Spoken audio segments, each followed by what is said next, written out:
Yes, you are. Okay, so let's get started. Let me share my screen.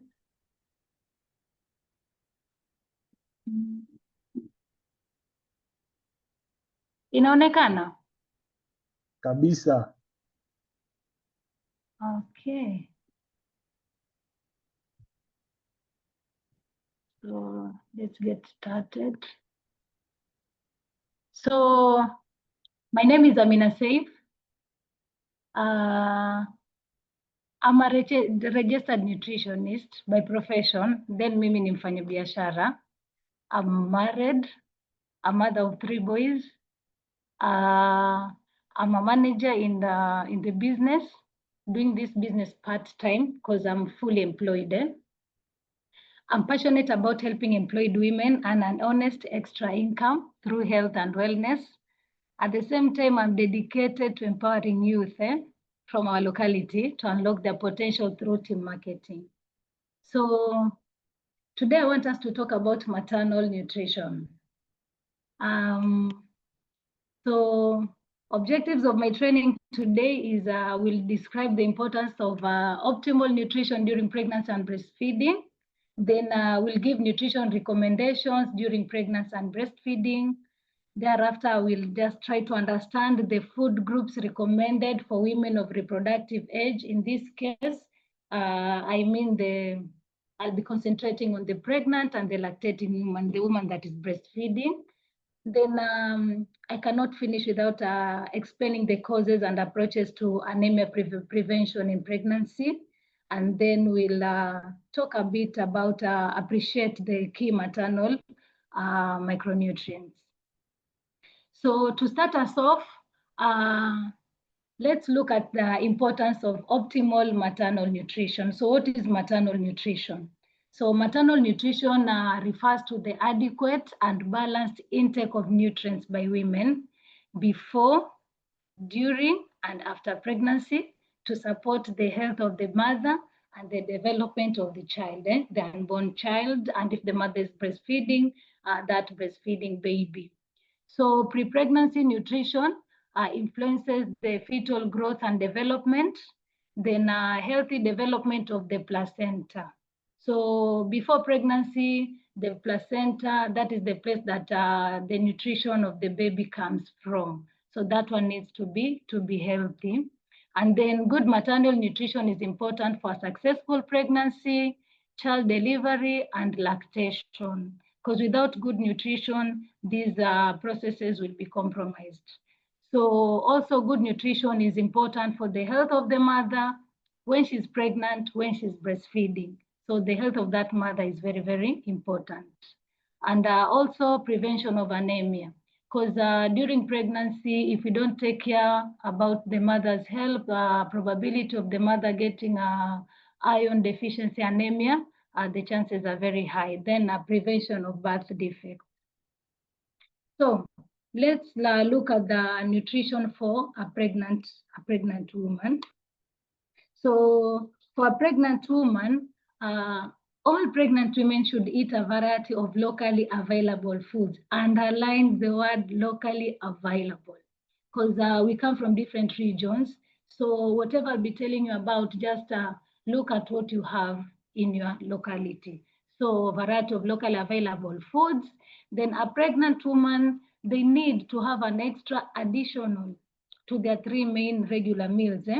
So they need to have one extra meal. Already we know that normal eating, breakfast, lunch, and dinner, those are 3 regular main meals. Then in addition to that, they need to have that extra meal, making a total of 4. So those are 4. Then this mother will need an extra 2 snacks. So a total of how many meals? That means it means in a day, this woman needs to feed 6 times instead of the 3 regular times that we know. Then they need to eat foods high in fiber to prevent constipation, and they should avoid beverages high in caffeine. especially with meals, to prevent interference with iron absorption.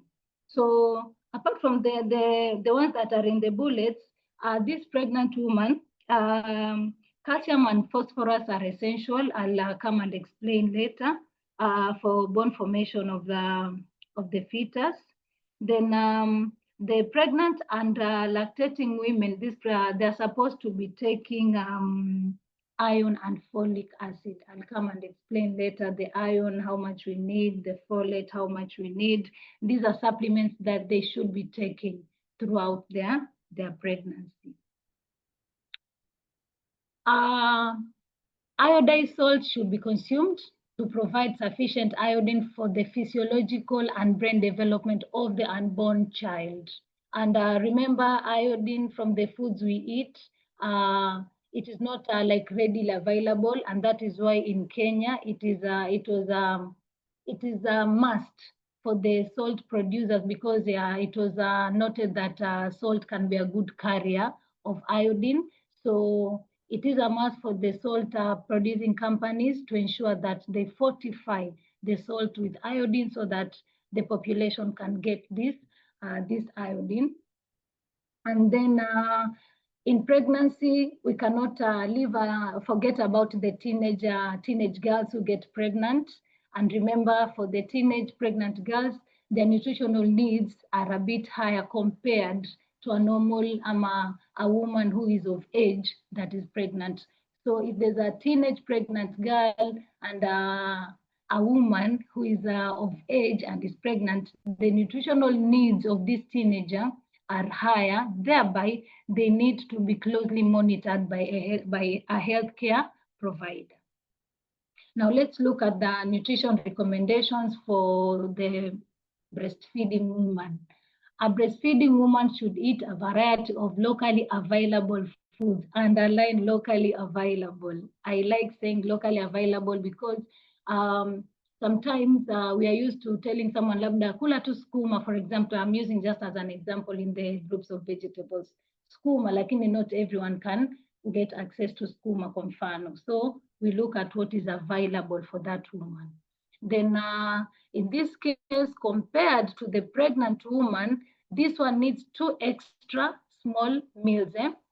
Compared to the other one, I said it is 1 extra meal when she's pregnant. But when she gives birth and she's breastfeeding, she needs 2 extra meals in addition to her 3 regular meals, then plus 2 snacks.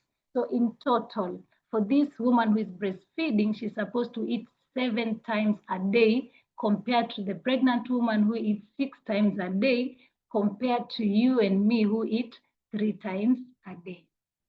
Then the breastfeeding woman needs lots of nutritious fluids and plenty of safe, clean water. In terms of nutritious fluids, can be soups, it can be porridge, it can be tea, depending on the timings of the timings that she's taking that tea. So the fluids need to be warm, if possible, to ensure that it stimulates the breastfeeding process. She should avoid caffeinated drinks, especially when she's taking meals. Caffeinated drinks, there are some disadvantages of taking caffeine together with food. I'll come to explain later.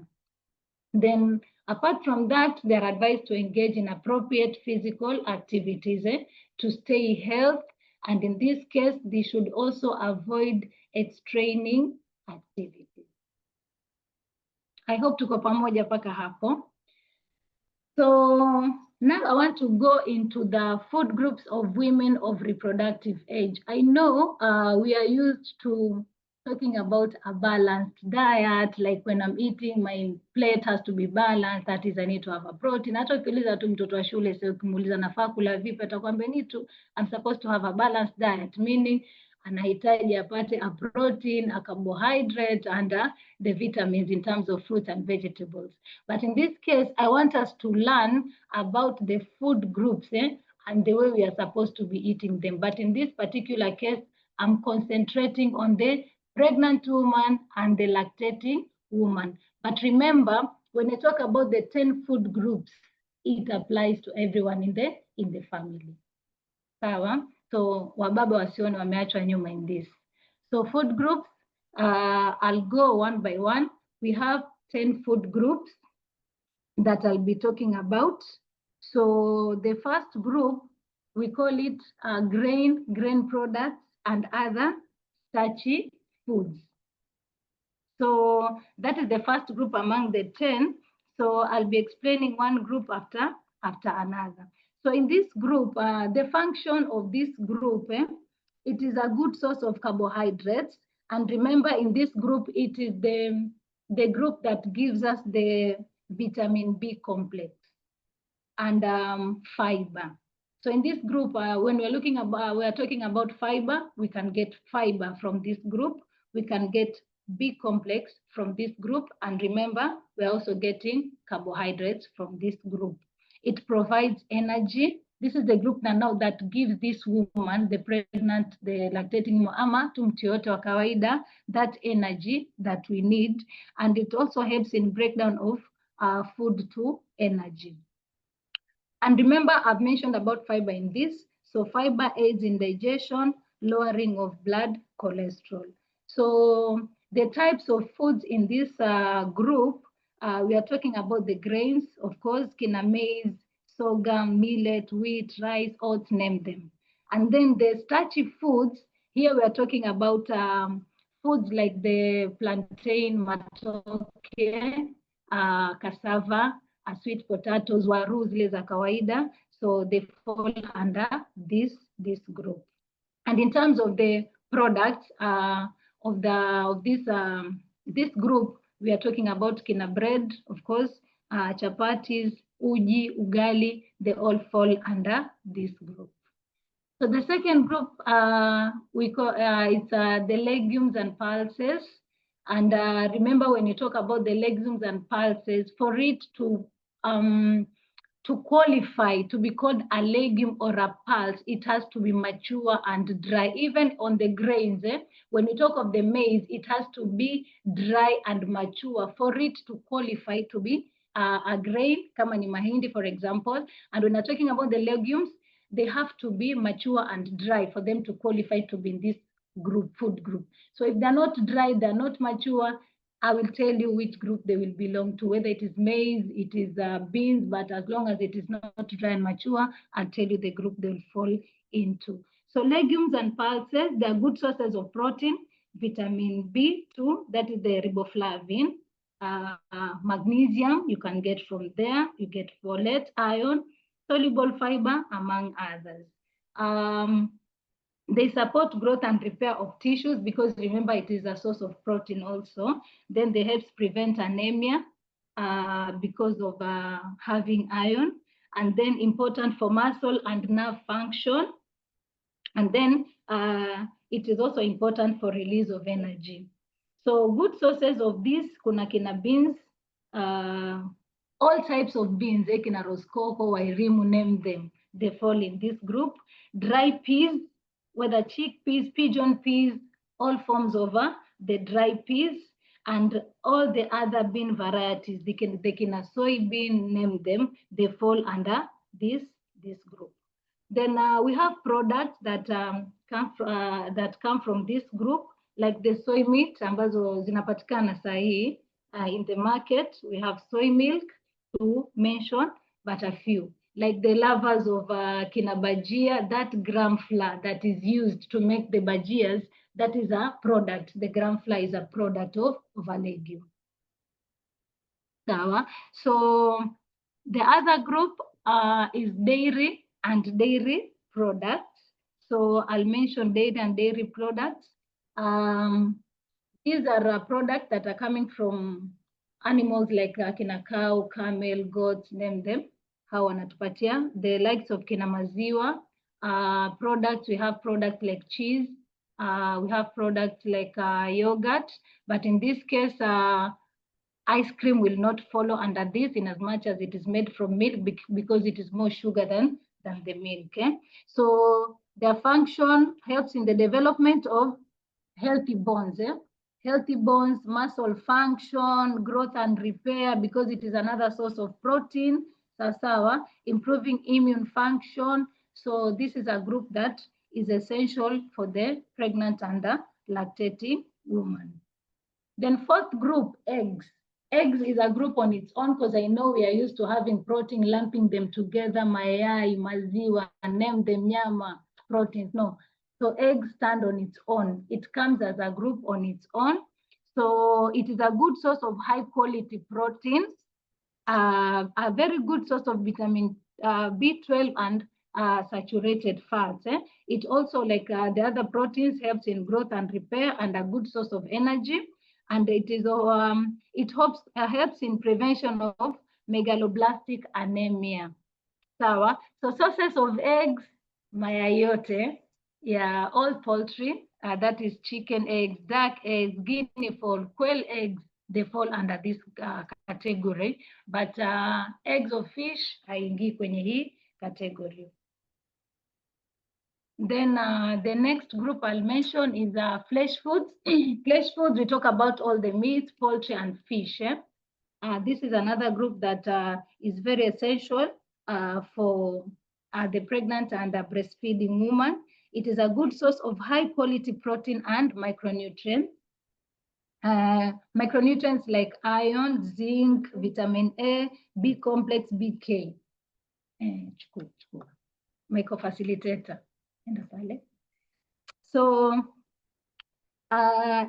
it is essential for proper function of the immune system, development of the brain, and sorry about that. And then it is very important for another function of it is that for the hormone and enzyme production, because for the hormones and the enzymes, they're proteinous in nature. So this is a food group that is very essential to ensure that our hormones, we get the hormones and the enzymes, the production of them is coming from this group. So sources, organ meats, the flesh fat, the lean meat, seafoods, wild animals, the domesticated animals, those give us the flesh foods. Then we have the group of the nuts and seeds. Nuts and seeds are also important in our as a food group on its own. So they are good sources of protein, fiber, and unsaturated fats. So remember, when we talk of the unsaturated fats, this is the good fat that we need in our body. So this one is a good source of the unsaturated fats. They also help in reduction of inflammations in the body and also reduces the risks of heart diseases and type 2 diabetes. So they also have some amount of fiber, so they also help in digestion. Common sources are like the cashew nuts. We have cashew nuts, we have peanuts, macadamia, all type of nuts that we know of. And then on the sides of seeds, we have the quinoa seeds, we have sesame, sim, all those are part of the seeds that we are talking about. Then dark green leafy vegetables, very important for the pregnant and lactating woman. There's a good source of folate, vitamin A, C, E, and K. They're very important for the pregnant woman because it also helps in the early fetal development, more so when you talk about the folic acid in them. Strengthen the immune system, improves blood circulation, to mention just a few. And good sources are all the dark green leafy vegetables that we know of, from the traditional ones, from the ones that we know from the market, name the moringa, cassava leaves, pumpkin leaves, amaranth, kuma, name them. Then we have other vitamin A rich fruits and vegetables. These are a good source of vitamin A, and they're both, we have both fruits and vegetables. The ones that deep yellow fleshed colored, like if it is a vegetable that is deep yellow or orange, that one is a vitamin A rich vegetable. If it is a fruit that is dark yellow or that is dark yellow and orange fleshed fruit, then that means that is a vitamin A rich fruit. They are a good source of vitamin A, and they are important for growth and development, and they also improve in terms of immunity, eye health and vision, and also in terms of the skin health. Sources, all fruits that we know that are deep yellow, like the mangoes, pawpaw. In terms of vegetables, we have the kina carrot, pumpkins. They fall under this food group. Then we have now other fruits. Other fruits, these are the other fruits that are not vitamin A rich. So those ones that are not deep yellow or orange colored in the flesh, then they fall under other fruits. And then we have other vegetables. All other vegetables that are not deep yellow or orange colored, they fall under other vegetables. Remember, I mentioned about immature grains and immature legumes. The immature grains and immature legumes, they fall under other vegetables. Kwa hivyo ukikula githeri ya mahindi ambayo ni green, it means you are eating a legume and other vegetable. If the legume is immature and you're eating that githeri, it means you are eating other vegetables for both the legume and the grain. So, just a moment.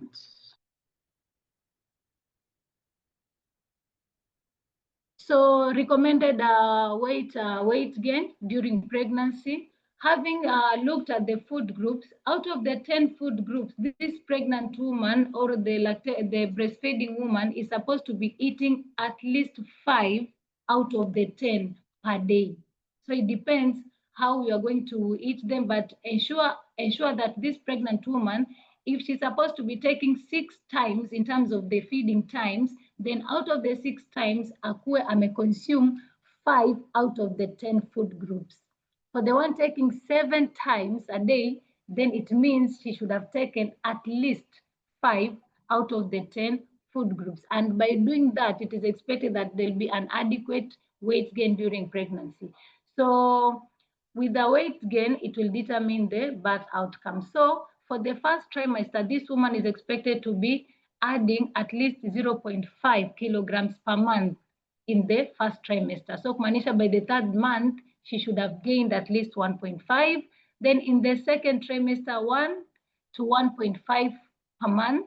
Then in the 3rd trimester, at least 2 kilograms per month. A total weight gain of about 12 kilograms is recommended. Now that will mean we are gonna healthy pregnancy. So let me talk about the key nutrients in pregnancy and breastfeeding. So we'll start with the iron.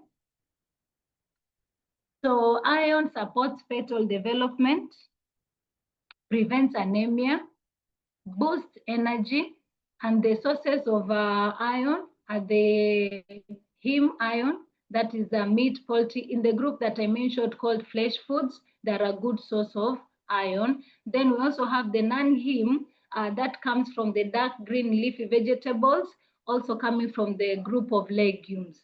So they're good sources of iron.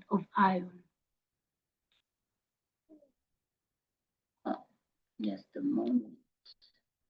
So in the event that a woman does not get enough iron, there are some causes and consequences of getting anemia. So for one to know if this woman is having anemia, then the hemoglobin levels, if they are below 11 grams per deciliter, it means that woman has this. And this anemia, it can be categorized from severe, moderate, and life-threatening. So, but as long as the woman has less than 11, it means there's anemia in pregnancy. So symptoms of anemia, we have dizziness, edema, pallor, that is the skin is pale, low capillary refill, and fatigue.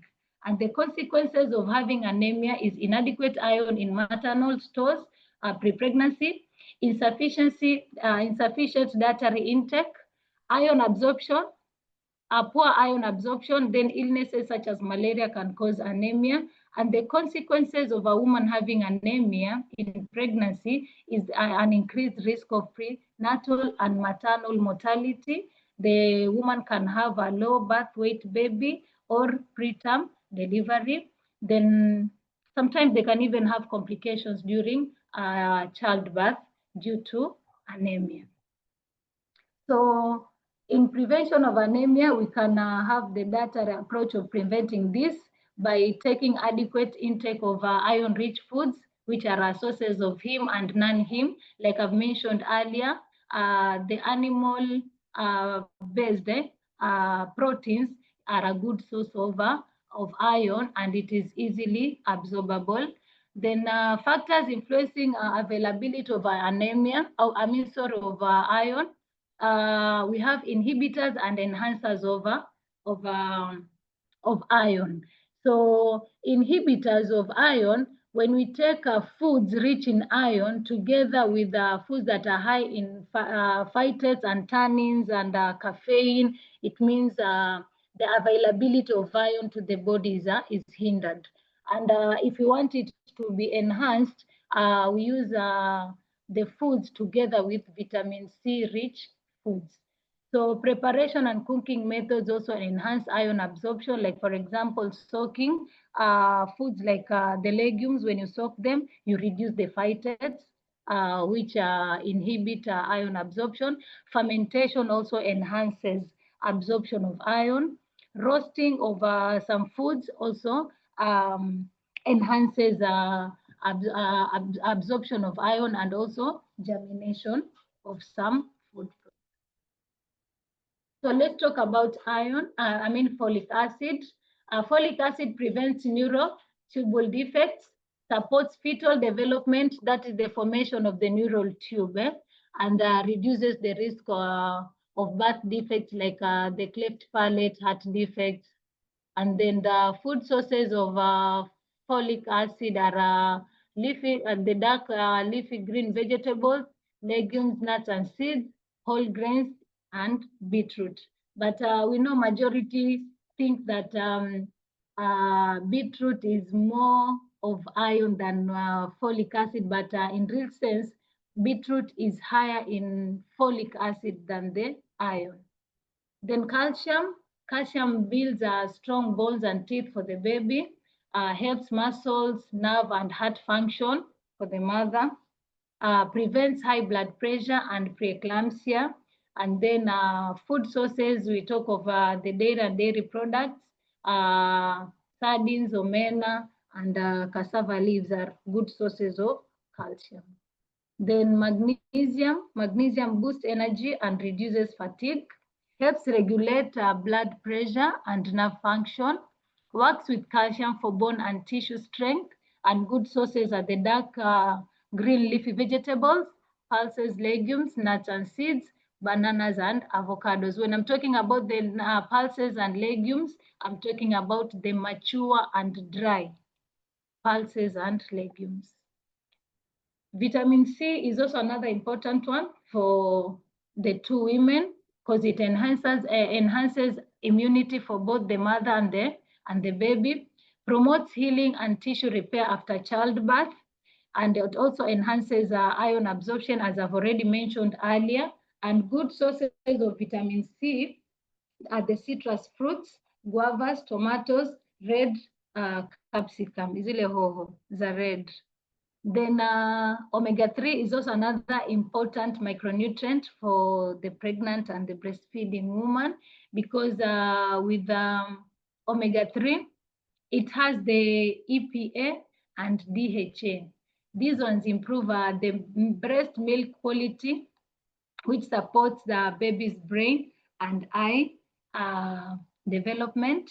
It also reduces the risk of postpartum depression. Sometimes with the challenges of pregnancy, post-delivery, some women end up getting postpartum depression. So with omega-3 and 9, it also reduces that chances of getting the postpartum depression.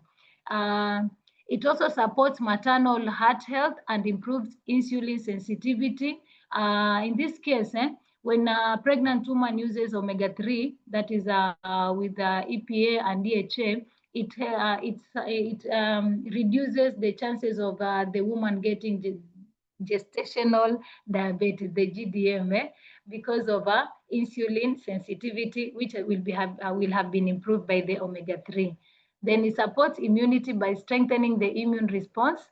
And the food sources for omega-3 and 9, we have the oily fish, nuts and seeds, avocados, and olive oil. I'll finish in terms of the nutrients required. I'm talking about protein. Protein is not a micronutrient because I've been talking about micronutrients, but I brought it here because protein is very essential for this pregnant and breastfeeding woman. It reduces the risk of pregnancy complications like preeclampsia and fetal growth restrictions. So when a mother is pregnant, it is very vital for the woman to have a high protein diet. It also helps in fetal brain development, production of neurotransmitters and brain tissues. And then it enhances nutrient content of breast milk by providing the essential amino acids, which are building blocks for the growing baby. Then supports baby's growth. And the sources of protein here, we're talking about the lean meats from the flesh, the group that I've mentioned called the flesh foods. And then the other group, eggs, also provide the protein, dairy and dairy products, then legumes, nuts, and seeds. So having mentioned some of the key, doesn't mean that the others are not important. They're all important, but of concern, these are the ones that I decided to talk about. So from the food groups, the 10 food groups, whereby a woman is supposed to take a minimum of 5, but considering the challenges that we have in terms of farming in our current life, farming, use of maybe pesticides, herbicides, pollution, and all that. So sometimes a woman may not be in a position to get all the required nutrients from the food, from the 5 minimum food groups from the 10. So it is always advisable to supplement these women so that they get the maximum of the macro and the micronutrients that are needed. So in Forever, we have some supplements that have the micronutrients and the macronutrients that I've talked about. So I'm going to mention them and explain a few components that they have from what I have shared. So we have I call it broad spectrum multi-nutrient support, because this is a supplement that has almost all key micronutrients that this pregnant and lactating woman needs, because Forever Daily contains 55 essential nutrients. That is, it has vitamins and minerals. Apart from the vitamins and minerals, it contains phytonutrients. And in these, the phytonutrients in Forever Daily, we have the flavonoids, carotenoids, and the polyphenols. These phytonutrients are, as I've said, they're not minerals, they're not vitamins, but they give the characteristic, maybe the characteristic flavor, the smell, the color of the fruit or the vegetable. So those ones are the ones that we call phytonutrients, and they're very key because they are very good antioxidants, they're anti-inflammatory, so they help support the body by fighting the oxidative stress and unwanted things in the body. So it covers Forever Daily, considering the nutrients that it has, covers nutrient gaps common in new mothers. And then it supports energy, moods, immunity, skin, and milk quality for the breastfeeding woman, because it has almost all the essential micronutrients. It is a perfect foundation supplement for breastfeeding women. Forever Calcium. Forever calcium contains, it has 3 main micronutrients. I've talked about magnesium huko nyuma, I've talked about calcium, and this one has calcium, magnesium, and vitamin D. So vitamin D enhances the absorption of calcium. So a woman can use this to supplement in the event that she's not getting enough of the dairy product that is supposed to be giving this woman the calcium needed in her diet. Then we have Naturemin. Naturemin is a multi-mineral. Sawa, it is a multi-mineral as opposed to Forever Daily that has minerals and vitamins. This one has minerals. It has calcium, magnesium, phosphorus, iron, zinc, iodine, copper, manganese, selenium, molybdenum, and vanadium. So these are minerals that are important for the pregnant woman and the woman who is breastfeeding. And remember, whenever there's iron, there comes zinc. They go hand in hand. They work hand in hand. And then we have vitamin C, that is our forever absorbent C. Absorbent C, our absorbent C is a bit different from the ones that we know that are there in the market. One tablet gives us 60 milligrams of vitamin C, and it also has oat bran. The oat bran acts as a carrier, and it is a soluble fiber. So this oat bran soluble fiber helps in slowing down the release and absorption of vitamin C in the body. So it stays longer in the body to do its functions. This is possible by the mere fact that the oat bran, as I've said, it is a soluble fiber. It has a gel-like substance that makes it stick. The vitamin C sticks to that soluble fiber, the gel-like soluble fiber. Then we have Arctic C. Arctic C contains omega-3 and 9. And remember, here we are looking at the DHA and EPA.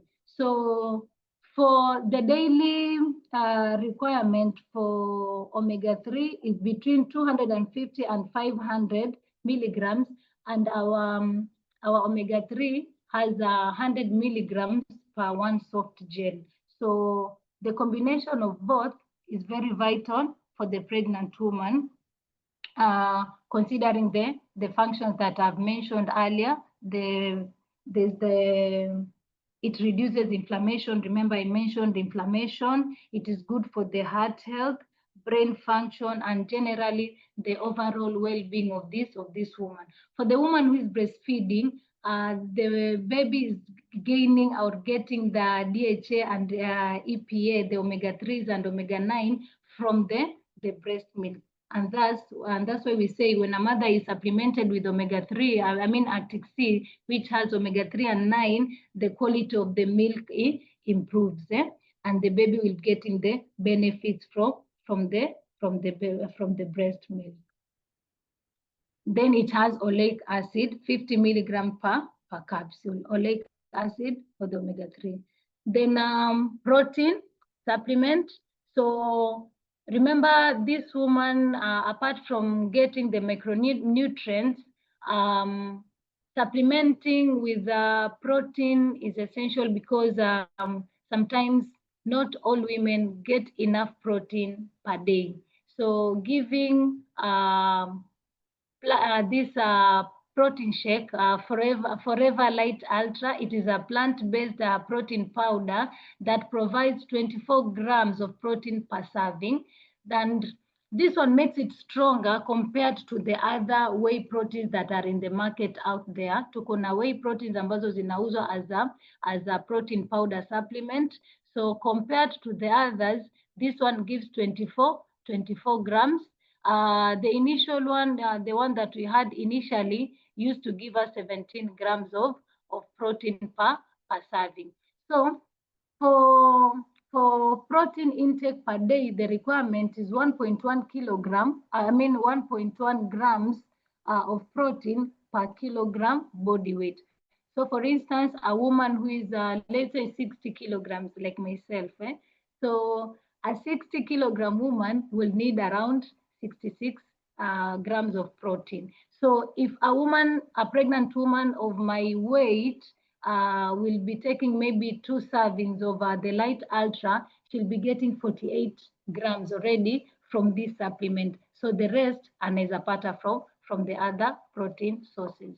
So this one also contains aminotrain enzyme, which is responsible for faster protein breakdown and absorption. So just a comparison of the old formulation and the one that now we have noticed in our social media platforms. Majority of us post the one with 17 grams, but the updated one is the one with 24 grams protein. So protein per serving, this one gives us 24 grams. Then the other one used to give us 17 grams. So in terms of calories, it remains the same. Carbohydrates, there's a reduction of carbohydrate, and that is why it is very good in the use of the ones that are using this for weight management. In terms of sugar, it is lowered, and then fat, it is also lowered. It used to be 4, then now it is 3 kwenda chini. Then it still contains the aminotrain. Aminotrain is an enzyme which is present, and then vitamins and minerals zimebaki kama zilivyokuwa, and then flavors. In terms of flavors, in Kenya we have the vanilla flavored protein shake. So in summary, good nutrition is essential from preconception through pregnancy and breastfeeding. So when we're looking at the nutrition for this pregnant woman, remember, when we have teenage pregnancies, these ones need to be followed up closely because their needs are higher in terms of the macro and the micronutrients. Then women should diversify diets using the 10 food groups as I've mentioned, and out of the 10, a minimum of 5 per day. So maintain the recommended feeding frequency. Like I've said, for the pregnant women, they're supposed to be eating 6 times a day. For the woman who is breastfeeding, 7 times a day. Remember, with our current challenges in farming, food qualities are compromised. Farmers wamekuwa wakora somehow katika kujitafutia. So you realize that what we eat, in as much as I've talked about the 10 food groups, we just assume that all is well. But considering that we know what we are consuming, then it is always good to supplement. In terms of supplementation, like in Kenya, in the public health facilities, supplementation is done, and women are given the iron and folic acid as a combined pill, free of charge, that is IFAS. But there are other essential nutrients that these women are missing out, except for the few who visit gynecologists. Utapata pale they've been prescribed maybe calcium, hapa na pale omega-3, but majority miss out on the key micronutrients that are optimal for their nutrition. So supplementation is a key strategy for optimal nutrition during this critical period. Having said that, thank you so much, and back to you, Emmanuel. Awesome training. Thank you so much, Amina, for that awesome, a lot of information for us to understand. I do not know if you have questions, you can ask. Do you have questions, guys? Did you understand? Did you get something? If you got something, please let's appreciate Amina on the chat box with a lot of emojis. It is her first time training us, and I believe it was good. Okay, let's see, anybody with the questions? Nora has a question, please type on the group, type on the chat box if you have a question. Please type your question on the group. You can have 5 minutes or less for questions.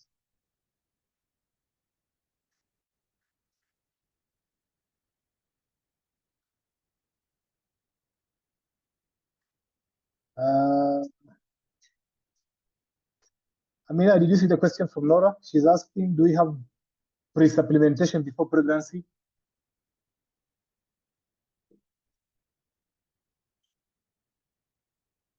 Leader Amina, are you there? Okay, let me unmute you. Hello? Hello, she's asking? Do we have pre-supplementation before pregnancy? Before pregnancy, it is recommended that before pregnancy, we are supposed to be supplemented with iron. In fact, all these essential, the key micronutrients I've talked about, they're advisable. We start them pre-conception. Like, for example, the folic acid is critical, is a very critical micronutrient for the development of the neurotubule and the brain. So it's supposed to be taken before, because during pregnancy, the formation of the neural tube is in the first 28 days. So it is always advisable to supplement yourself prior. So if you're planning to get pregnant, you do the supplementation before you get pregnant. So all the micronutrients I've mentioned here are essential, can be used pre-conception. Okay, there's another question from Liz, who's asking, I heard someone say pregnant women are not required to eat too much. I think she's referring to the meals you've mentioned, 3 full meals and probably 2 snacks, if I'm not wrong. Too much meaning what? Maybe to understand in terms of quantities or portion-wise, Ama? Maybe she's referring to what you said in terms of 3 meals and 2 snacks. Yeah, because the three meals, these are I'll talk about maybe in terms of frequency of eating. So the amount of food to be taken is just enough for that particular person. And you know, in terms of eating, the body size matters and all that. So it's just a matter of spacing that the meals in your 24-hour time. So from the time you wake up, maybe from 6 to the time you go to bed, you should have eaten the 7 times. And when I talk about the 7 times, in the two snacks, the 2 snacks doesn't mean to be a full meal. It can be a fruit.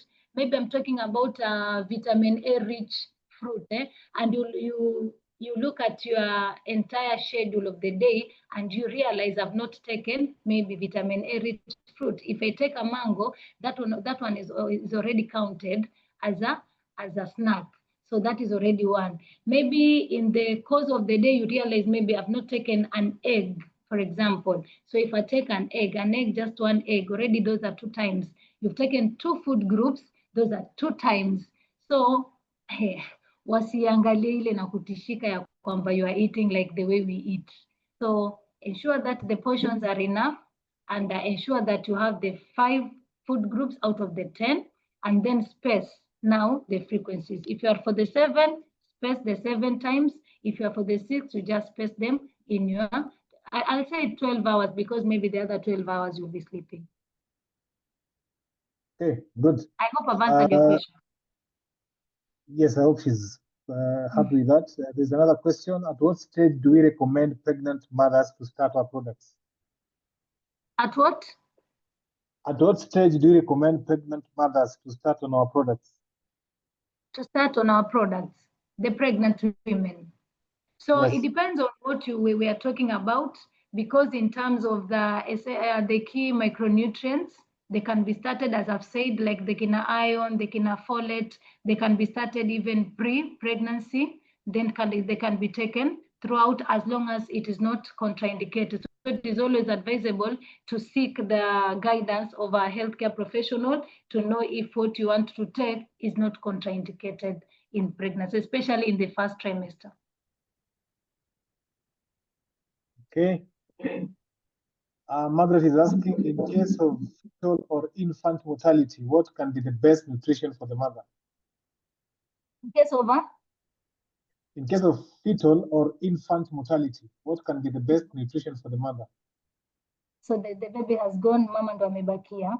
So the mother will just eat healthy in terms of the macro and the micronutrients from the 10 food groups, because that is the recommended for women of reproductive age. So out of the 10 food groups, she will take a minimum of 5 per day, then followed by, remember, in as much as the baby is not there, this mother, the maternal stores have been used. So we need to compensate that by supplementing. So eating from the 10 food groups, a minimum of 5, and supplementing with the key micronutrients that we've mentioned about, we've talked about.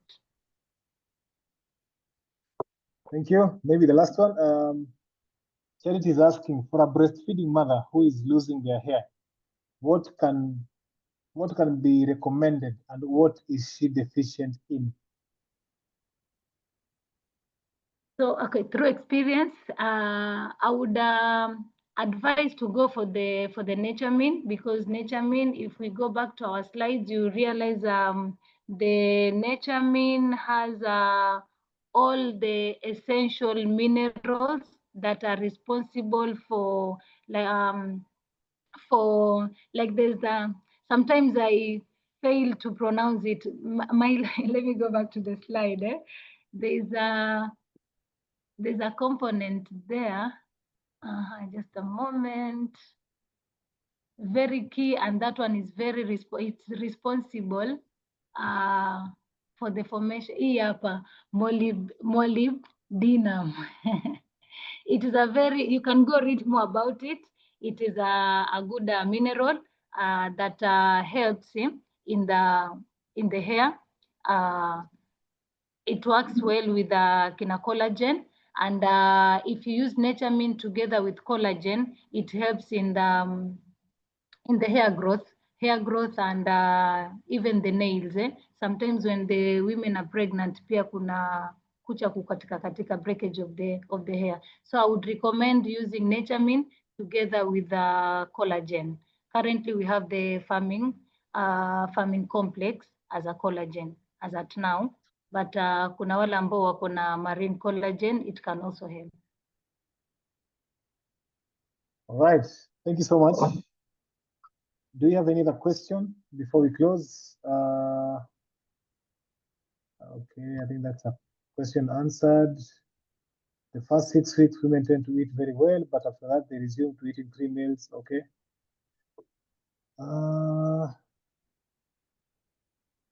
So Carol is suggesting a training for future. Is there a pre-menopause nutrition or menopause nutrition? I hope you can train on this. So maybe that's for next time. I don't know if you can comment on that. Next time, God willing. Menopause, okay, next time. Pre-menopause nutrition in menopause. Yes. Pre-menopause. And yeah. Okay, so maybe we can prepare something for pre-menopause and post-menopause. We can come up with something. Right. Otherwise, thank you so much. We really appreciate the content shared today. For the rest of us who missed, we will share the content on YouTube, probably by morning, and you can share it widely for those of us who missed. Otherwise, thank you so much for your input. Thank you so much for participating. All the very best. So let's use what we've learned to make money and help others. Thank you so much. Bye-bye. Thank you.